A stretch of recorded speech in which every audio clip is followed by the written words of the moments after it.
dia mbola ho ampitomboana amintsika mandrakariva ihany a ny fahasoavana sy ny fiadanana avy amin'Andriamanitra ray sy Jesosy Kristy tompontsika. Ny tapany faharoa izay ho resantsika amin'ity fampianarana kosa dia fanamasina parakleto, ny fanamasina mpananatra, fanamasina mpampahery, ny fanamasina mpisolo vava, ary ny fanamasina izay mamokatra ny vokatry ny fanahy eo amintsika. Izay zany no resantsika amin'ity tapany faharoa ity. Raha miangavy aminao ho anao izay tsy naharaka ny tapany voalohany mba hijery ny tapany voalohany izay niresahana ny hoe fanamasina mampibebaka, ny fanamasina izay mampiaiky atsika, ny fahotana ary ny fanamasina mampibebaka sy ny fanamasina manambara vavolombelona manambara an' Jesosy. Satria ity video faharoa ity dia tena hifantoka bebe kokoa amin'ny kristianina, amin'ny olona efa tena nandray ny asa-pamonjeny Jesosy Kristy. Hifantoka bebe koa amin'ny olona efa mahazo antoka fa efa voavelany elo, ary olona efa mahazo antoka fa mana fiainana mandrakizay, olona efa nandray ny asa-pamonjeny Jesosy Kristy zany, ary efa nandray ny fanamasina. Zay zany ty partie faharoa ty. Jesosy dia niteny ao Jaona 4:4-5 hoe ary izao izy angataka amin'ny ray, ary izy hanome anareo mpananatra hafa mba ho eo aminareo mandrakizay.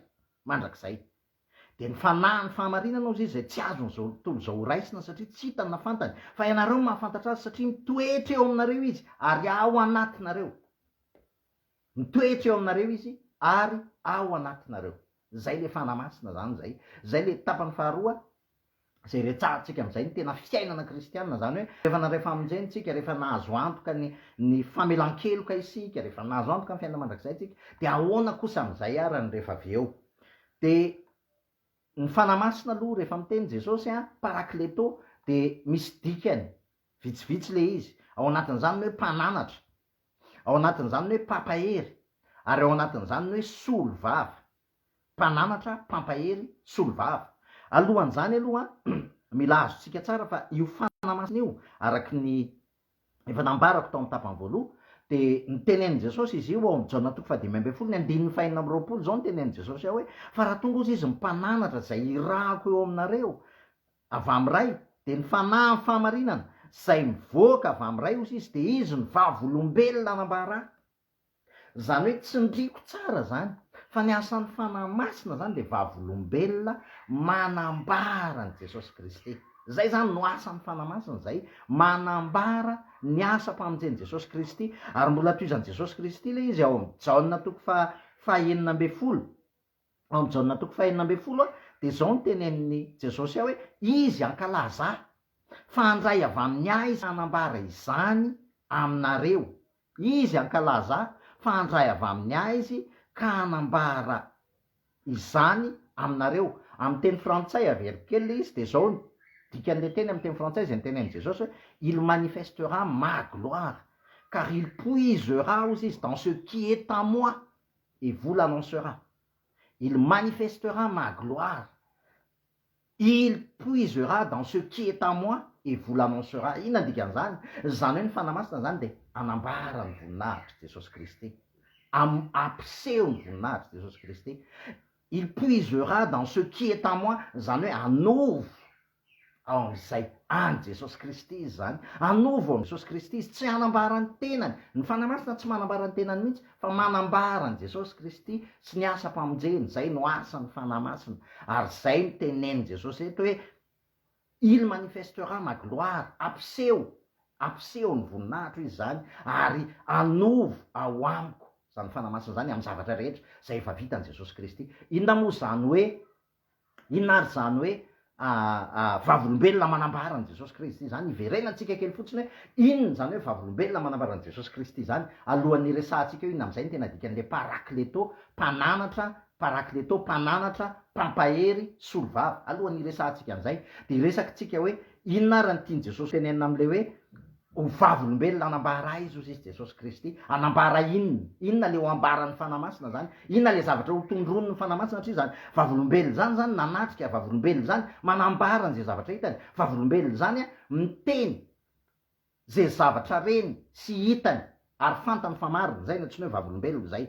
De ny fanamasina ozy izy vavolombelona anambara, zay ny tenin' jesosy kristy, vavolombelona manambara. Ny dikan'izany de zao, raha ny zavatra ambaran'ny fanamasina zany a dia manondro, tsy maintsy manondro an' jesosy kristy. Inona avy zany manondro an' jesosy kristy zany? Voalohany indrindra jesosy kristy lay teny tonga nofo, zay ny zavatra voalohany tsy maintsy ambaran'ny fanamasina. Izy lay Andriamanitra teny tonga nofo, lay nitenen'ny Jaona hoe tamin'ny voalohany teny, ny teny tao amin'Andriamanitra, ny teny ozy izy de Andriamanitra, ary ny teny de tonga nofo ka nonona tamitsika. Ary hitanay ny voninahiny ozy izy Jaona, hitanay ny voninahiny niaraka taminay ozy izy Jaona rehefa niteny Jaona any amin'ny epistiliny any, hitanay ozy izy ny voninahitra ozy izy niraisinay niara niaina taminay, zany Andriamanitra teny tonga nofo zany.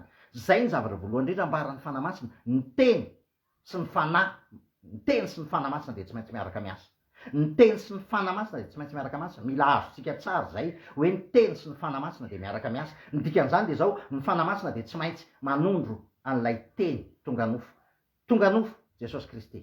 Zay ny zavatra voalohany ambaran'ny fanamasina, tondron'ny fanamasina. Ny zavatra faharoa tondron'ny fanamasina de ny asa-pamonjeny jesosy kristy zay namela ny helokontsika sy nampiavana antsika tamin'Andriamanitra. Zay ny zavatra faharoa tondron'ny fanamasina. Jesosy kristy lay teny tonga nofo satria tafasaraka tamin'ilay Andriamanitra tenytsika, de tonga kosa olombelona lay Andriamanitra teny, ary tonga teo amin'ny hazofijaliana izy, nanolotra ny ainy mba ho fampihavanana antsika amin'Andriamanitra, ary namela ny helokontsika, voavela ny helokontsika taloha ankehitriny ary ho avy.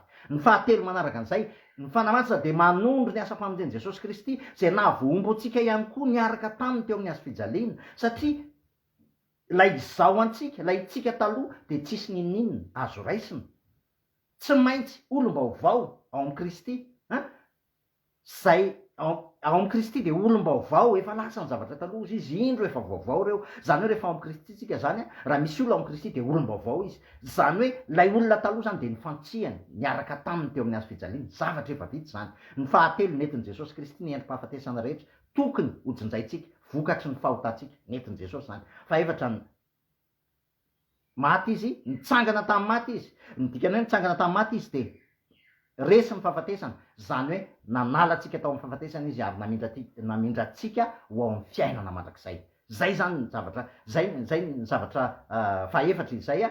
Ny fahadimy de zao, niakatra izy ary naniraka ny fanamasina izy, naniraka amin'ny parakleto am'izay izy, ary io parakleto io no velona ao anatintsika, io fanahy masina io kristy velona ao anaty io, velona ao anatintsika, hanao ny zavatra rehetra ho fitoerany tongony eo amin'ny fiainantsika, eo amin'ny sehatra rehetra momba ny fiainantsika, manao ny zavatra rehetra ho fitoerany tongony ny fanamasina.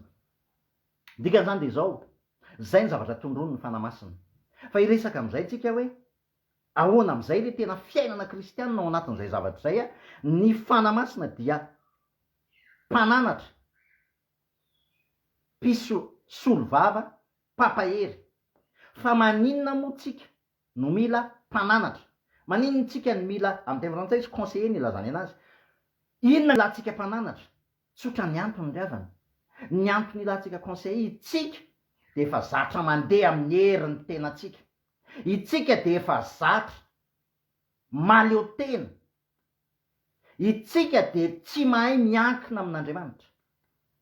Ary izay indrindra ny asan'ny fanamasina eo amin'izay lalana rehetra lehantsika ka tsy andehanantsika eo amin'ny asa-pamonjeny jesosy kristy, de mananatra atsika amin'ny fanamasina, iverina eo amin'ny asa-pamonjeny jesosy kristy. Zay ny mampananatra anazy, zay mahaconseille anazy, mampitodika atsika isan'andro eo amin'ny asa-pamonjeny jesosy kristy. Zay no asan'ny fanamasina voalohany, mpananatra.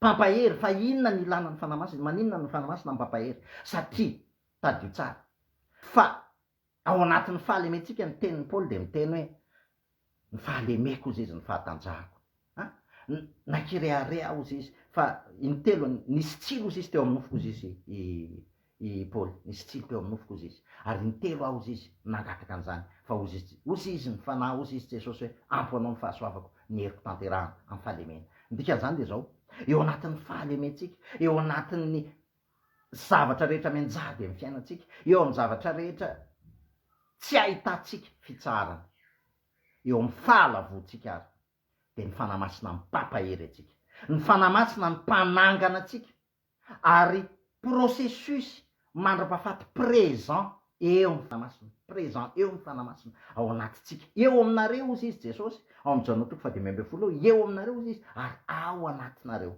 mampahery atsika, mampitsangana atsika amin'ny fanamasina. Inona ny ilana ny mahasolo vava ny fanamasina?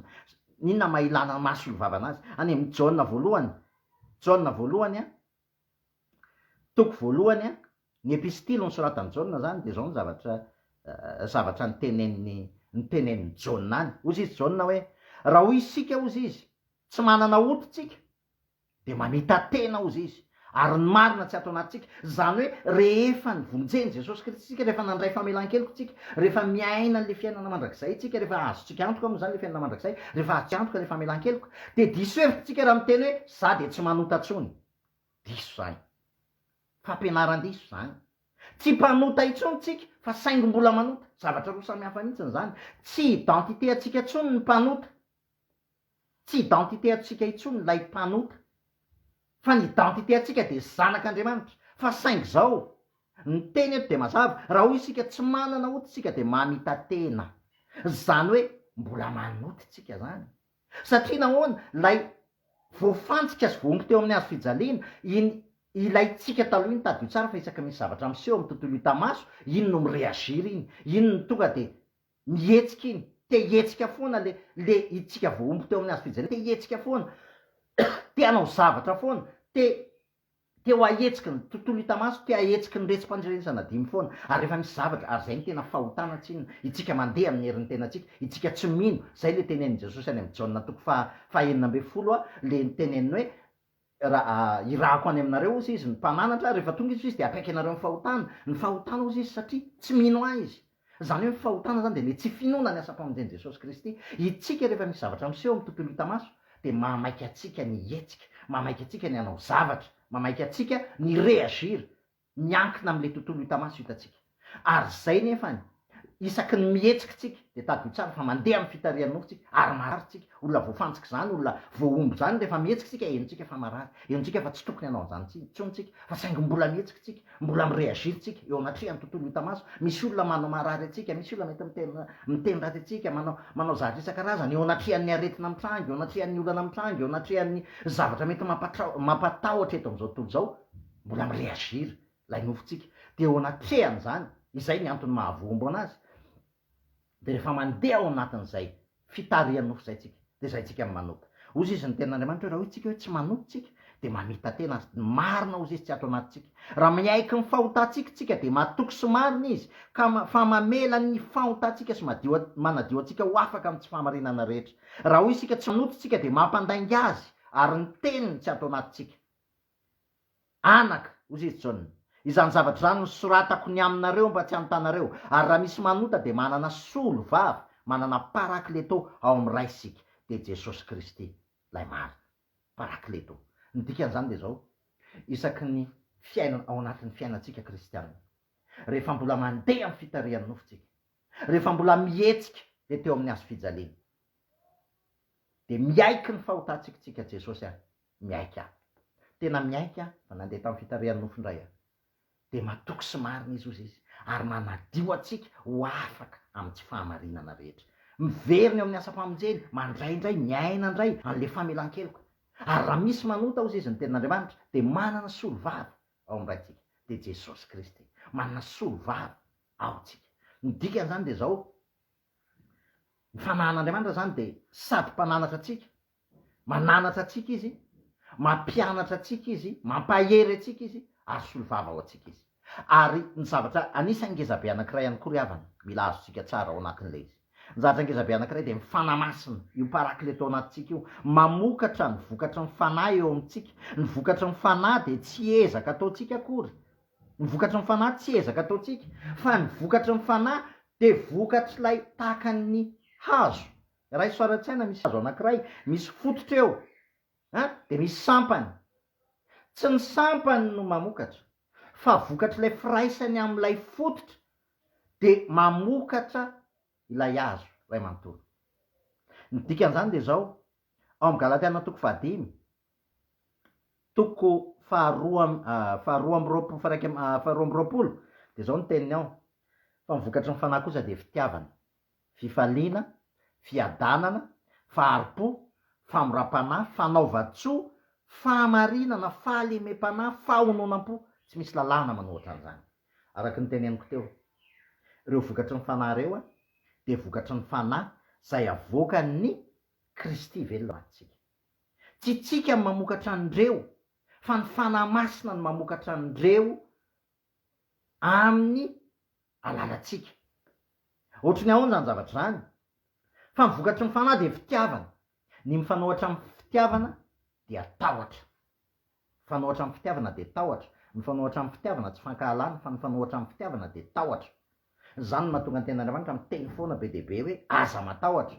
Ny problème nefa ny eo anatrehan'ny zavatra mitranga eo amin'ny tontolo hita-maso, eo anatrehan'ny zavatra iainantsika isan'andro.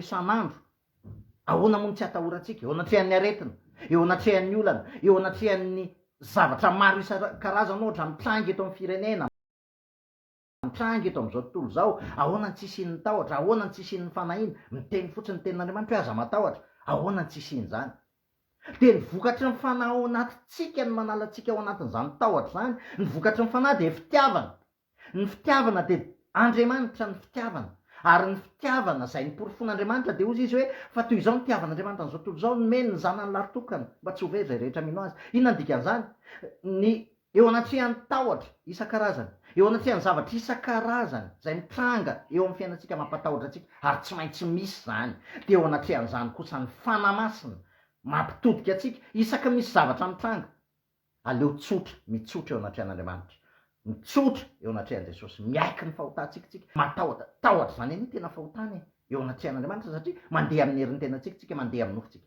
Soyez sincère, ndao mitsotra eo anatrehan'Andriamanitra. Andriamanitra hoe tena matahotra, mampatahotra ny zavatra ohatran'izao, mampatahotra ny aretina, mampatahotra ny olona, mampatahotra ny hoaviko, mampatahotra ny zavatra mety hitranga. Fa ao anatin'izay rehefa miaiky an'izay tahotra anatintsika izay tsika, aseho an'Andriamanitra kosa fa izao ampitodia ny fanahy masina kosa tsika hoe zao ny fitiavako ny manarona anao. Tadio tsara fa tiako ianao, zany no nitantana anao, zany nanala anao teo amin'ny nanala anao tao anatin'ny fahafatesana, zany nanala anao tao anatin'ny aizina. Ary raha ozy izy ny tenin'Andriamanitra hoe ozy izy ny tenin'Andriamanitra ao amin'ny Romanina toko fahavalo izay raha tsy diso hoe isa ozy izy ny asaraka atsika amin'ny fitiavany Kristy fa horiana fa sa loza sa tahotra, sa alahelo, sa fanenjehana, sa fitanjahana anano izy izy de manohitra noho ny mpandehantsika. Ataon'Andriamanitra mitoetra ao anatin'ny fotsika ilay fitiavan'Andriamanitra, atsiarovantsika fa zany fitiavana zany. Ny fitiavana tanteraka ozy izy ny tenin'Andriamanitra mandroaka ny tahotra. Ny fitiavana tanteraka mandroaka ny tahotra. Rehefa tsy maintsy ny dikan'izany tsy hoe tsy matahotra intsontsika, tsy izay mihitsiny, fa eo anoloan'ny tahotra zay miantra amintsika. Eketsika zany, mila sincère tsika eo anatrehan'Andriamanitra. Tsy mila manamboatra saintsika na miseho mafy tsika za tsy matahotra tsony ninona zavatra mitranga eo amin'ny fiainana satria za manana an' Jesosy ny dikan'iza tsy matahotra ninona tsony. Tsy marina zany. Ao anaty vie pratika zany tsy marina zany. Enitsika ao anatin'ny fotsika ao misy tahotra ao, enitsika indrindray misy fanahina rehefa misy zavatra mitranga, fa mila sincère tsika eo anatrehan'Andriamanitra. Andriamanitra hoe tena fantatrao tsy miafina aminao ny tahotra atao anatiko, fa zany koa nefa fantatro ny fitiavanao aho. Fantatro zay le hoe raha miaiky ny fahotantsika tsika de matoky sy marina izy ary manadio atsika ho afaka amin'ny fahamarinana rehetra.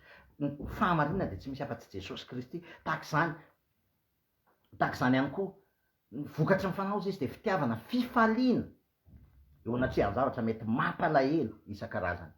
Misy zavatra be deaibe nge mampalahelo atsika mitranga, misy zavatra be deaibe eo amin'ny fiainana mampalahelo atsika, mety mampivoaka ny fahalotompontsika, mampivoaka ny ratra anaty ao anatintsika. Misy zavatra be deaibe mitranga ohatran'izany.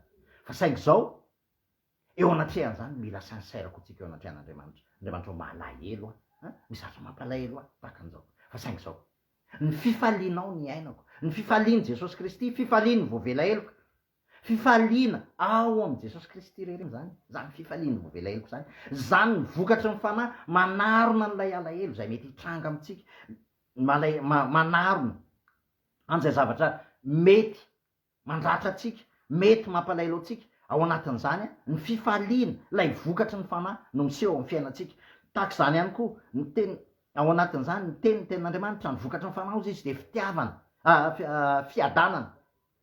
fiadanana eo anatin'ny safotofoto eo am'izao tontolo zao eo anatin'ny azakazadava eo am'izao tontolo zao eo anatin'ny tsy fananana fitsaharana eo am'izao tontolo zao ao anatin'izany tsika lasa miazakazaka mirotoroto miaraka am'izao tontolo zao ary ndraindray tsika tena voasarika ao anatiny fa ao anatin'izany mila miaikytsika jesosy tena tarianao fa mandeha ao anatin'ny fiazakazahana tsy fantatra ho aiza miazakazaka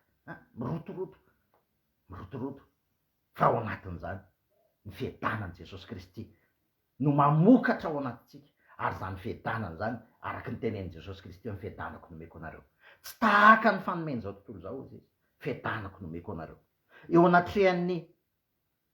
anatrehan'ny zavatra maro isan-karazany misy vokatry ny fanahy faharipo famorapanahy eo anatrehany zavatra maro isan-karazany zay mitranga eo amin'ny fiainatsika eo amin'ny zavatra mety mandoto ny fotsika isan-karazany ny zavatra mitranga mandoto ny fotsika zao tsika ny akabeazan'ny olombelona zao tsy tohinina mihitsy misy zavatra kely mitranga de efa mireagira de lasa manao esoteny manao mivoaka daholo ny ratra anaty rehetrarehetra eo anatrehan'ny zavatra tenen'ny olona ndraindray mety miteniny olona zavatra ara-dalàna tsisy ty zavatra tsotra ny tenen'ny olona fa ny fotsika mihitsy ny lasa efa tsy mahay mandray an'izy de lasa eo anatrehan'ny zavatra tsotra tenen'ny olona de mireagira ny fotsika de mireagira de manao teny mahery manao teny zavatra maro isan-karazany eo anatrehana ny zavatra mila miaiky tsika eo anatrehan'andriamanitra jesosy mety mikizitina indray andro any tena kizitina fa saingy zao aseho an'ny jesosy kosa aseho an'ny fanamasina aminao kosa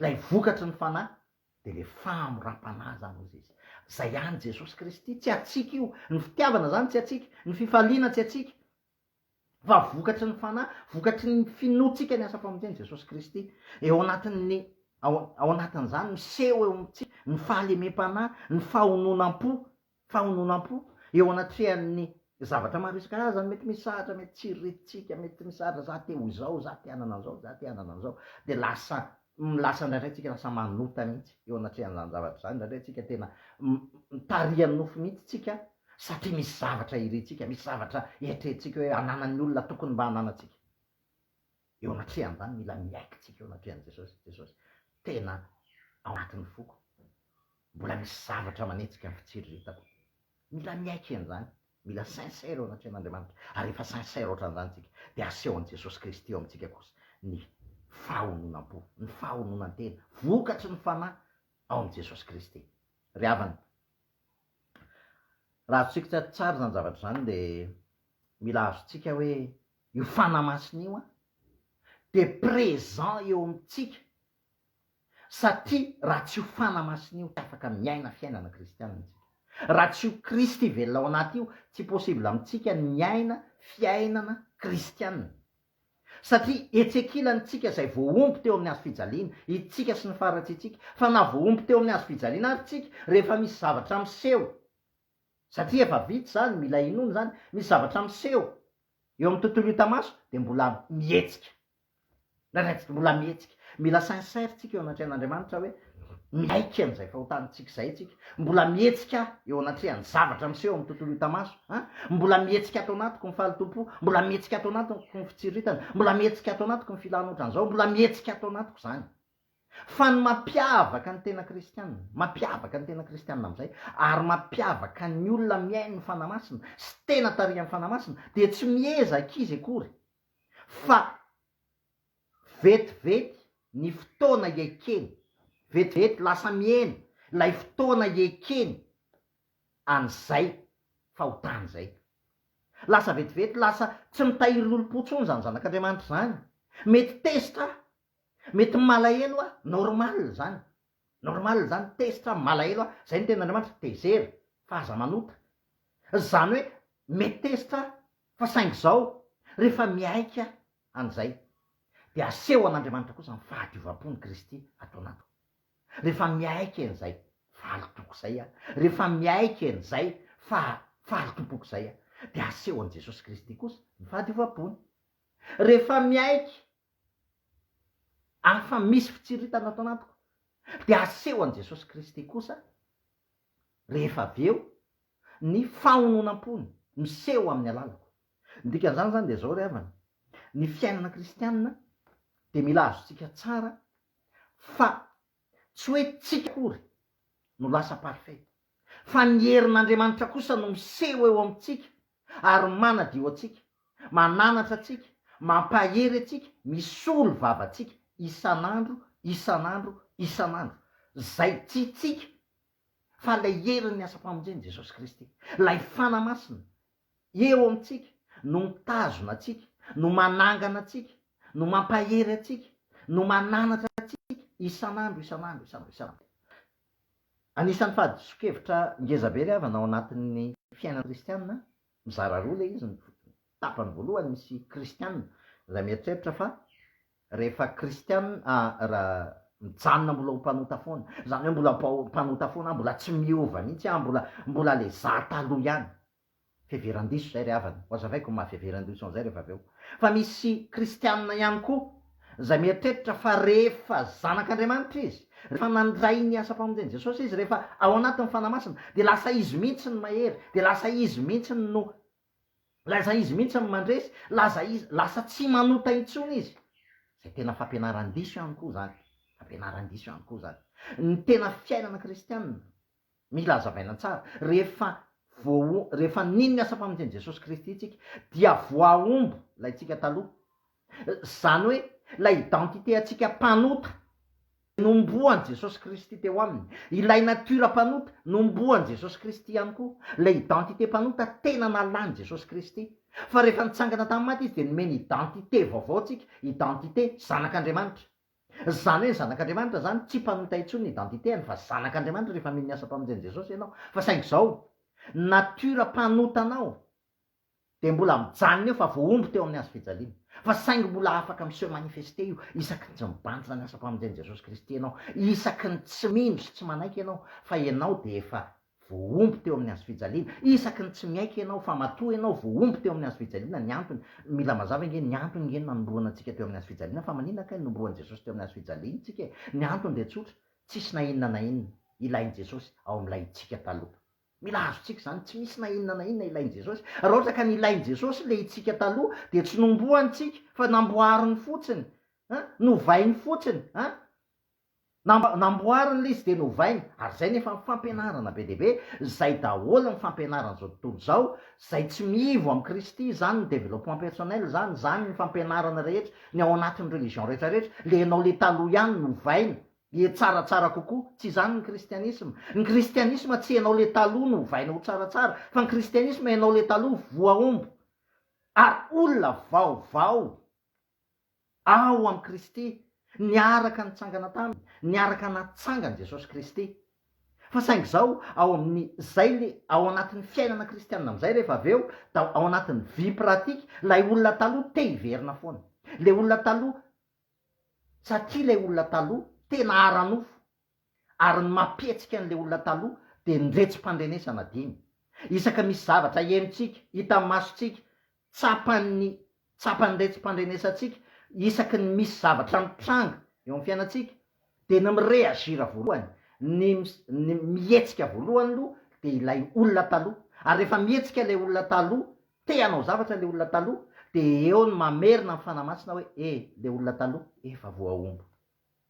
efa voaombo ary za Kristy mivelona ao anatinao manetsika anao.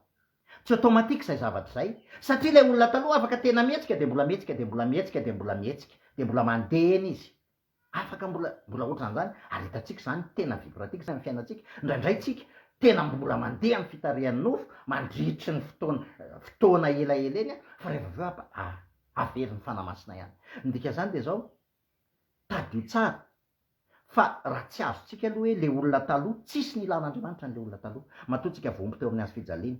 De satria zany mijanona eo ny momba antsika rehetra, mijanona eo ny faharatsitsika ratsy, ary mila ekentsika eo koa ny faharatsitsika, mila ekentsika eo ny fahalemetsika, mila ekentsika eo ny fakofako rehetra ao anatintsika, eo isan'andro processus isan'andro zany ny tena dikany hoe vomiendrika amin'ny fibebahana lasa manana toe-potsika manaiky ny faharatsitsika isan'andro ary miaiky ny fahatsarana lay kristy velona ao anatintsika satria izy avokoa izy ny mananatra atsika izy ny manangana atsika izy ny mampahiry atsika izy ny solovavantsika izy ny mamoaka ny vokatry ny fanahy eo amintsika tsy tsika fa izy de mila azotsika zay ry havany dikan'izany zao osy paoly hoe vompo teo amin'ny azo fijaliana ao zay izy ary tsy zatsony velona fa kristy no velona atao anatiko dikan'izany zany a de kristy ny velona ao anatsika kristy mamoaka ny vokatry ny fanahy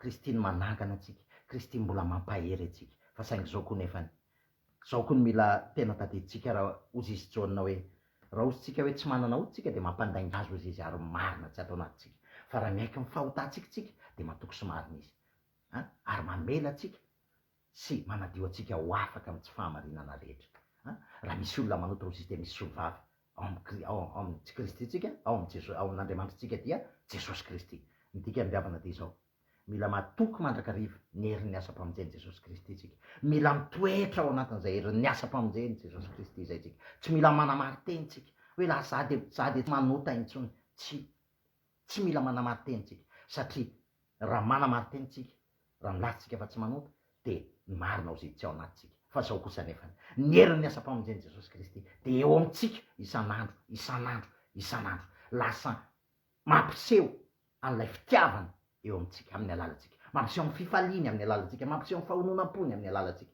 eo amin'ny toerana zay misy ny fahalementsika misy ny fahalavoantsika eo no ananganany jesosy kristy eo ny ananganany fanamasina atsika amin'ny alalan'ny herin'ny asa-pamonjeny amin'ny alalan'ny vokatry ny fanahy ry havany matokisa ny asa-pamonjeny jesosy kristy mitoera tsara ao anatin'izay asa-pamonjeny jesosy kristy zay tsy ny herintsika fa ny herin'i jesosy kristy tsy vokatra avy amintsika fa vokatry ny fanahy ao anatitsika ary zany mila iainatsika isan'andro ao anatin'ny fiainana kristianina zay andehanantsika voninahitra ao an' jesosy rirany amen